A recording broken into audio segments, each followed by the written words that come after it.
겠습니다. 본문 말씀 함께 읽겠습니다. 그 안에는 지혜와 지식의 모든 보화가 감춰져 있느니라. 아멘. 기도하겠습니다. 주님, 오늘도 귀한 하루를 살아가며 하나님 은혜 가운데 주님의 친절한 팔에 살아갈 수 있는 은혜를 허락하여 주셔서 감사합니다. 우리 모든 사랑하는 우리 교회 성도들, 특별히 또 이 새벽에 나와 기도하는 믿음의 백성들에게 하나님 영원하신 주님의 친절한 팔이 우리 가운데 가득하게 하여 주셔서 우리의 삶의 고민과 염려와 또 기도하는 모든 것이 하나님 앞에 응답이 되고 은혜가 되게 하여 주옵소서. 하나님, 우리 교회가 앞으로 그렇게 더 하나님의 팔에 붙들림 받은 교회가 되게 하여 주셔서 더욱 건강하고 하나님 기뻐하시는 교회가 되게 도와주옵소서. 이 시간 1,000번대로 드려지는 예물이 있사오니 하나님 축복하여 주옵시고, 또 범사에 감사에 드려지는 예물을 기뻐 받아 주옵소서. 우리의 기도와 또 우리 예배와 우리 말씀 가운데 함께 하실 것을 믿사오며 거룩하신 예수님의 이름으로 기도드리옵나이다. 아멘.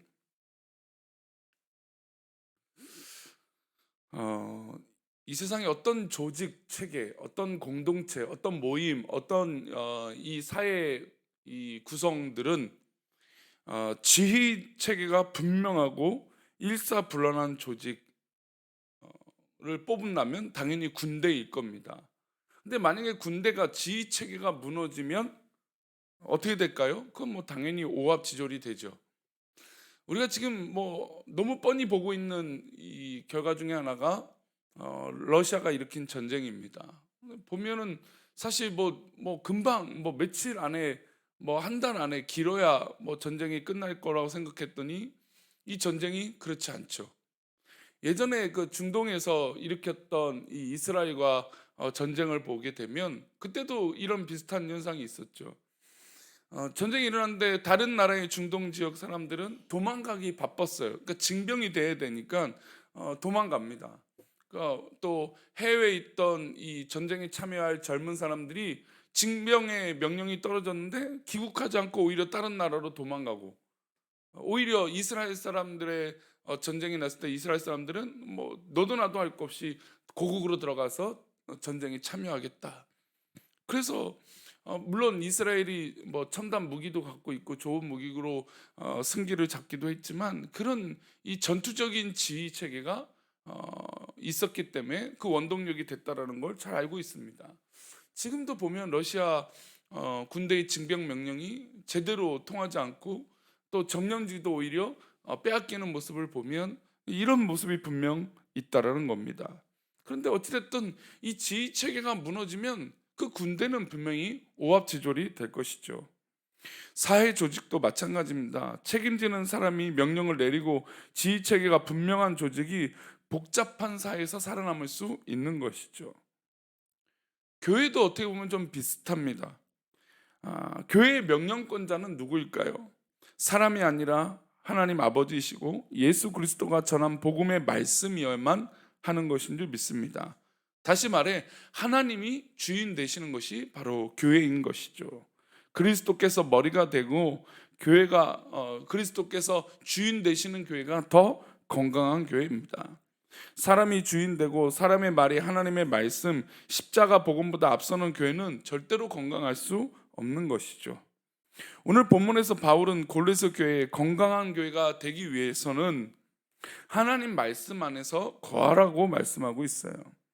그 말씀 안에 거하면 건강한 교회가 되고 믿음 위에 서 있는, 우리가 늘 그렇게 사모하고 고백하는 반석 위에 서 있는 교회가 또 그런 성도가 될 수 있다라고 말하고 있어요.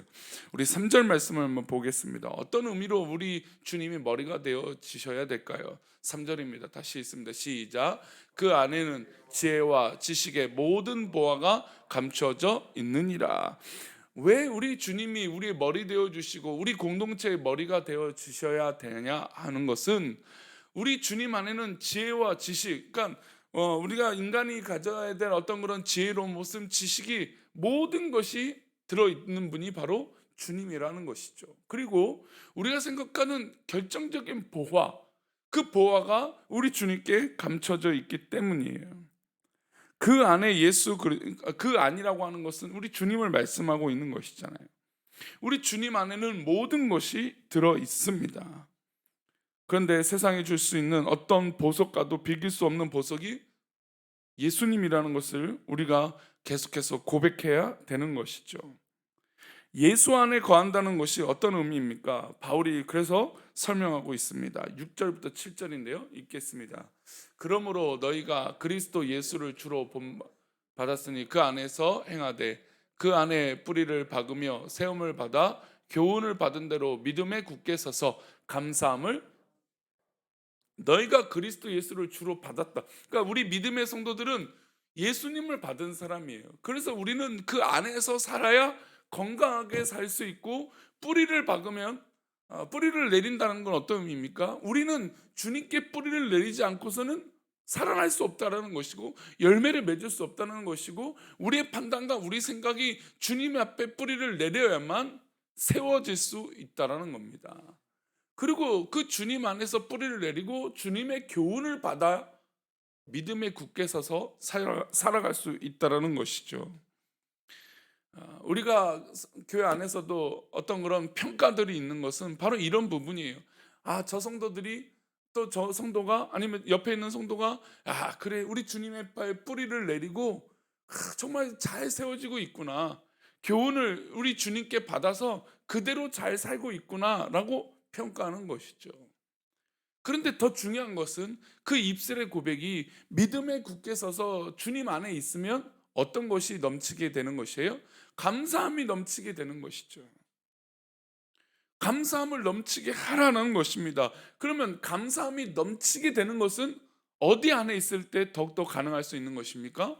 주님 안에 있을 때 더욱더 가능한 것이에요.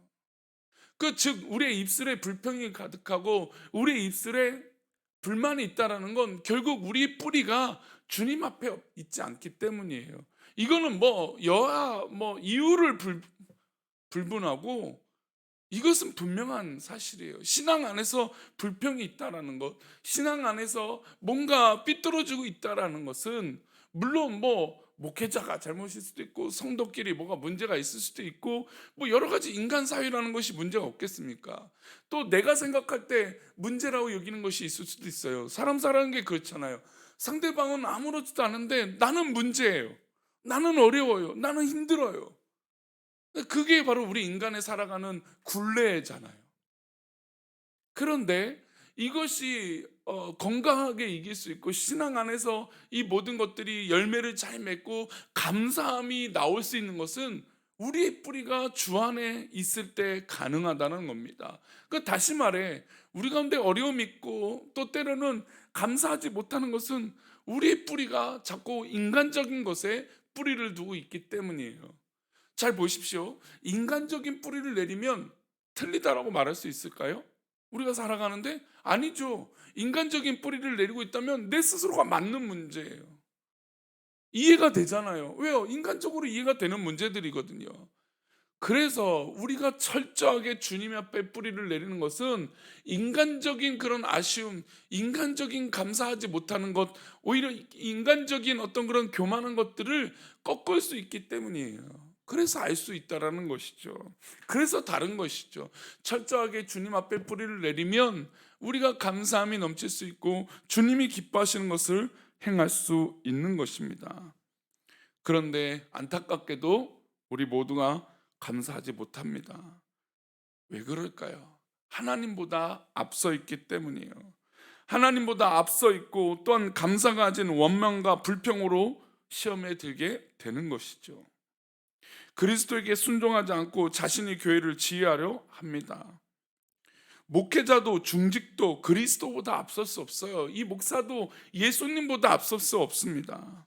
누구든지 그리스도의 말씀 앞에 순종하고 감사해야 되는 것입니다. 이것이 하나님의 자녀들의 삶의 방식이고 하나님 자녀들이 누리는 은혜예요. 바울이 목회하던 당시 초대교회에 어떤 그런 이단들이 있었어요. 교회를 어렵게 하는 사람들이 있었습니다. 19절부터 우리 18절부터 19절 말씀 보겠습니다. 읽겠습니다. 아무도 꾸며낸 겸손과 천사 숭배를 이유로 너희를 정죄하지 못하게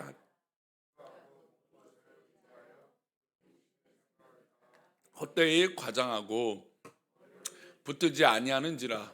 온몸이 말미암아 마디와 힘줄로 공급함을 받고 연합하여 하나님이 자라게 하심으로 자라니라. 이 말씀은 왜 우리 성도들이 어렵고 힘든 마음이 생기는지에 대해서 명확하게 말하고 있어요. 교회를 혼란스럽게 하는 어떤 뭐 이단이 있을 수도 있고 또 여러 가지 우리에게 유혹과 생각들이 있을 수 있다는 겁니다. 그래서 이런 꾸며낸 겸손, 천사 숭배를 이유로 너희를 정죄하지 못하게 하라. 그가 그 본 것에 의지하여 그 육신의 어디에서 근거한 생각이요? 육신의 생각을 따른다는 겁니다. 그러니까 우리는 우리의 생각이 맞아요. 우리가 옳아요. 우리의 판단이 맞죠. 근데 이것이 우리 신앙에 조심할 것이라는 것이죠. 우리가 옳은 것을 우리의 육신에 따라서 판단하는 것이 아니라 우리 주님께서 기뻐하시는 것을 따라 살아가는 것이에요. 근데 보십시오. 육신의 생각을 따라 헛되이 뭐 한다라고 말하고 있어요? 과장하고. 참 재밌는 게 인간의 판단을 따라 살아가면 과장이 돼요. 왜 과장이 될까요? 내가 옳기 때문이에요. 내가 맞으면 과장을 해야 돼요. 내가 옳기 때문에 주장해야 돼요. 내가 맞기 때문에 설명을 해야 돼요. 근데 그 설명을 할 때 있는 그대로 설명하는 분들을 봤습니까? 아니에요. 누구 저를 포함한 모든 연약한 인간은 자기가 옳다라고 하는 것을 이야기할 때 과장하기 마련이에요. 왜요? 내가 옳기 때문이죠. 그게 바로 육신의 생각이죠. 왜 그럴까요? 또 19절은 이렇게 명확하게 머리를 붙들지 않는다. 즉 머리 대신 우리 주님을 붙들지 아니하기 때문이에요. 그래서 온몸이 머리와 말미암아 마디와 힘줄로 공급함을 받아야 되는데 다 따로 놀고 있는 것이죠. 그래서 정말 믿음으로 자라려고 하는 성도의 신앙의 모습이라면 주님 앞에 연합하여 하나님이 자라게 하시는 것을 경험해야 되는 것이에요. 그러니 감사할 수 있는 것이죠. 그러니 하나님의 판단대로 살 수 있는 것입니다. 이 새벽에 기도하는 믿음의 백성들은 하나님이 자라게 하시는 은혜 가운데 있기를 축복합니다. 우리는 하나님이 물 주시고 하나님이 우리에게 양분을 주시고 하나님이 우리를 자라게 하시는 것이에요. 결코 우리가 잘하고 우리가 힘써봤자 결국 그것은 과장된 것이죠. 우리가 볼 때 이상한 이단이라고 생각하기 쉽습니다. 하지만 이는 2000년 전이 지난 오늘날 교회도 머물고 있다는 겁니다. 그러니까 이 당시의 고민도 역시 지금 현대의 교회도 동일한 고민이에요. 뭔가 마치 화려하고 마치 옳은 것 같고 마치 뭔가 그런 일들이 일어나고 또 그 뭐 유력한 사람이 그또 뭐 힘을 내는 사람이 교회를 지락펴락하는 일이 교회 안에서 얼마나 많이 일어납니까? 이것은 천사 숭배보다 더 무서운 것이 그런 것이죠. 왜 그럴까요? 그 뿌리가 주님 앞에 있지 않기 때문이에요. 우리는 육체를 입고 태어난 존재들이고 하나님의 백성들입니다. 우리는 하나님의 말씀 안에서 집을 짓고 그 은혜에 감사하는 것 외에는 할 수 있는 것이 아무것도 없어요. 바울은 머리를 그리스도에 두고 살아가라고 다시 한번 권면합니다. 우리 마지막으로 19절 말씀 읽어보겠습니다. 19절입니다. 시작. 머리를 붙들지 아니하는지라 온몸이 머리로 말미암아 마디와 힘줄로 공급함을 받고 연합하여 하나님이 자라게 하심으로 자라느니라. 이 19절 말씀을 다시 한번 붙드는 것은 우리가 머리를 붙들지 않고 온 몸이 머리로 말미암아 마디와 힘줄로 공급함을 받아야 됩니다. 사랑하는 이 새벽에 기도하는 믿음의 백성들, 우리 귀한 성도님들, 우리의 힘은 우리 주님으로부터 옵니다. 우리의 능력과 우리의 살아가는 힘은 우리 주님으로부터 공급을 받아야 돼요. 요즘 뭐 전 세계적으로 원자재가 어디서 오느냐, 뭐 요즘 중국과 미국이 참 뭐 이런 이 패권 전쟁을 또 다른 뭐 참 무기만 안 쏠 뿐이지 그냥 뭐 엄청난 이 싸움을 하고 있는 것 같아요. 그래서 미국으로 공급하느냐 중국으로 공급하느냐 그 사이에 껴있는 우리나라가 참 난처하잖아요. 그렇죠? 그러니까 공급을 어디서 받느냐에 따라서 이렇게 힘들어요. 그러니까 우리나라는 양쪽 다 되게 중요해요. 그러니 이러지도 못하고 저러지도 못하고 참 난감한 상황이 우리가 모두 다 알고 있습니다. 그래서 이 공급받는 걸 잘 정해야 되는 게 사실 우리 지금 나라의 입장이죠. 마치 그렇습니다. 우리가 어디서 공급을 받아야 됩니까? 다시 한번 물어볼까요? 우리 성도님들 어디서 공급받으셔야 돼요? 성도님들의 힘과 능력과 이 어떤 그런 이 모든 살아갈 수 있는 힘은 어디서 공급받으셔야 됩니까? 물질입니까? 어떤 뭐 환경입니까? 자녀들입니까? 어떤 뭐 인간적인 관계입니까? 아니에요. 우리가 공급받을 건 은혜예요. 우리가 공급받을 수 있는 능력은 오직 주님으로부터 있다라는 것이죠. 그러니 이 새벽에 기도하시는 우리 귀한 성도님들은 하나님이 잘하게 하시는 그것을 경험하시기를 축복합니다.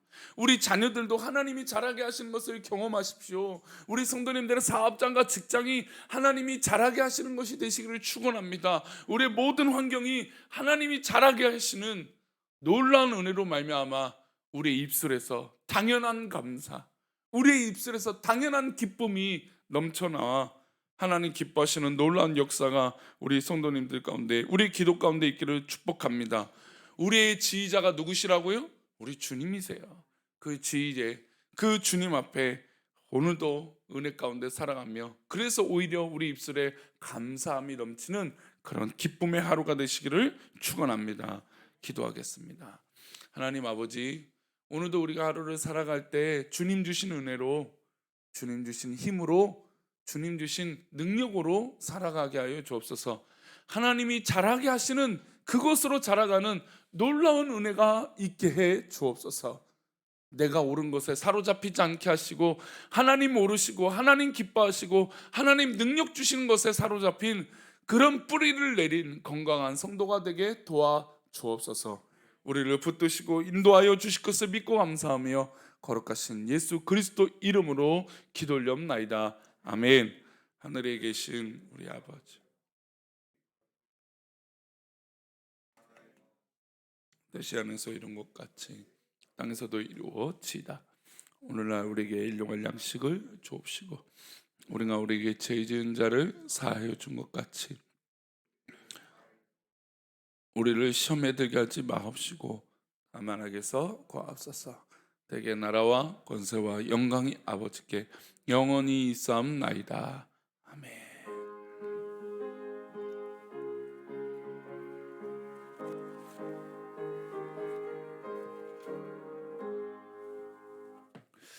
하나님이 잘하게 하신다는 것이 생각보다는 쉽지 않을 수 있습니다. 그러나 오늘 기도하는 그 기도의 내용들이 하나님이 잘하게 하시는 놀라운 힘이 되셔서 어떤 누구의 힘도 아니라 하나님이 잘하게 하시는 놀라운 은혜를 경험하고 고백하시고 기도하시다가 돌아가시기를 바랍니다. 또한 우리 수요 예배 때 뵙겠습니다. 기도하겠습니다. 아버지, 함께하여 주셔서 감사합니다. 하나님 은혜 가운데 우리가 살아가게 하시고 하나님 능력 가운데 살아가는 힘과 은혜를 더하여 주옵소서.